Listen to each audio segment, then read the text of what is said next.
سأكون مستعد وسأذهب إلى سيدي بوزيد والكسرين مدن الداخل التي قامت بالثورة، سأحرضهم على ثورة إضافية إذا وصل أعداء الحرية بعد الانتخابات.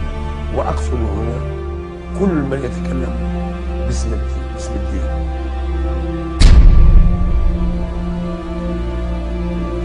مش بتصير تسافر أحرار باش يسموا ثلاث أي كلمة. مثلا الشيخ عبد الرحمن مورو، احنا نجموا كسياسيين وكسادة معروفين سياسيين نجموا نستقبلوا هذاك السي مورو بكري اللي فما تعارض بين السياسه نتاعنا والسياسه نتاع مورو، اما نستغلوا احنا الخلاف الموجود في حركه النهضه ونستقبلوا سي مورو باش نفكوا منهم الخلاف نتاع القاعده اللي يجي فيها وراء.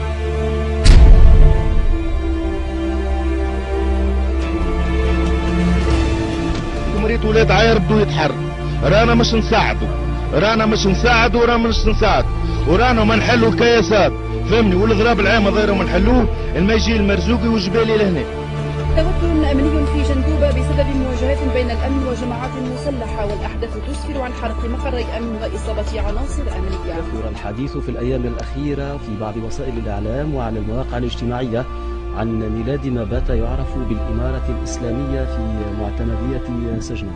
مصادمات بين المتظاهرين من أصحاب الشهائد المعطلين عن العمل وقوات الأمن في شارع بورقيبة وتسجيل إصابات لدى الجانبين. ولكن هل يمكن أن نمنح حكومة ما الثقة بمجرد شعارات، بمجرد تقديم الشعارات؟ لا بالطبع.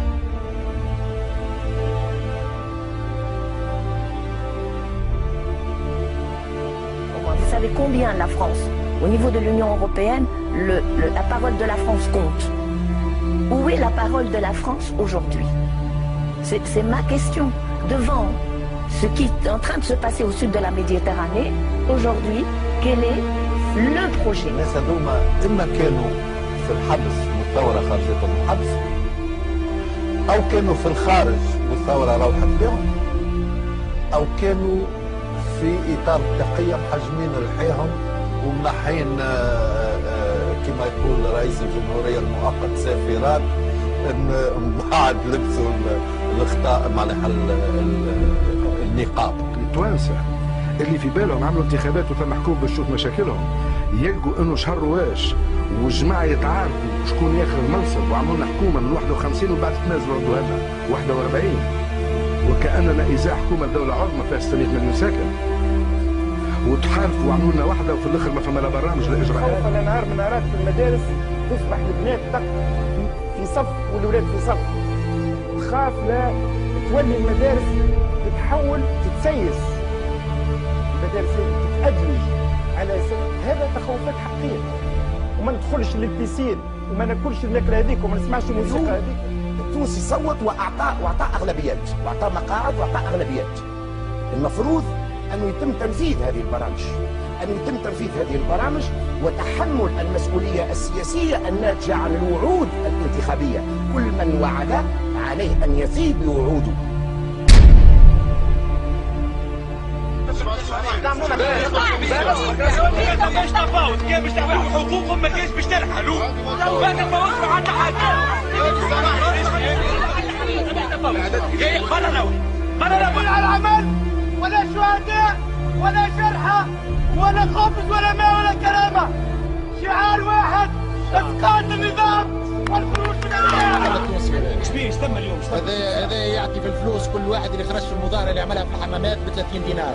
باش عرف لا المصوات شوف المصوات راهي بنتي بعد المصوات هاي قدام المقر بتاعهم، هذا المصوات اللي يعطوا فيهم قانون هذا نتخبط فيه تحكي واحد طبق القانون. انا عندي وانا حتى واحد يقولون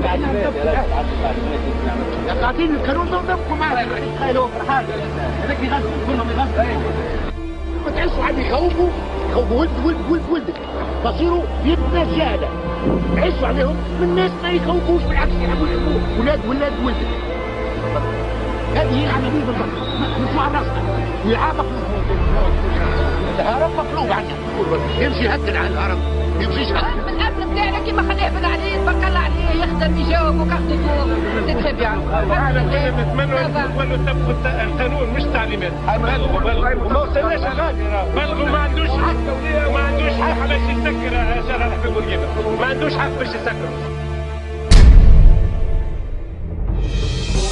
فما ناس عملت تنازلات قبل 14 جانفي مع بن علي، المؤتمر من الجمهوريه لما يفعل ذلك. لعبه خطيره جدا.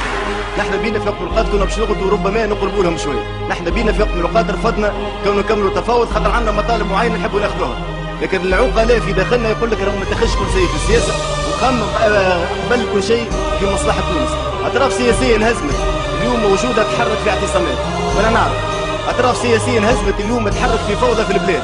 نحبوا نقولوا لهم حاجه واحده، تحب تضرب حركه النهضه رانا مستفيدين خاطر فادين مثلنا 40% ونحبوا المؤتمر يكون عنده 30%، نحبوا النهضه تكون 20%، هذه حق من حقوقنا.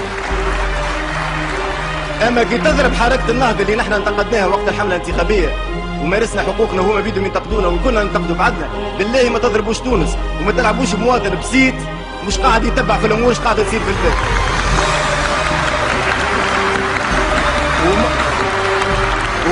ومرة واحدة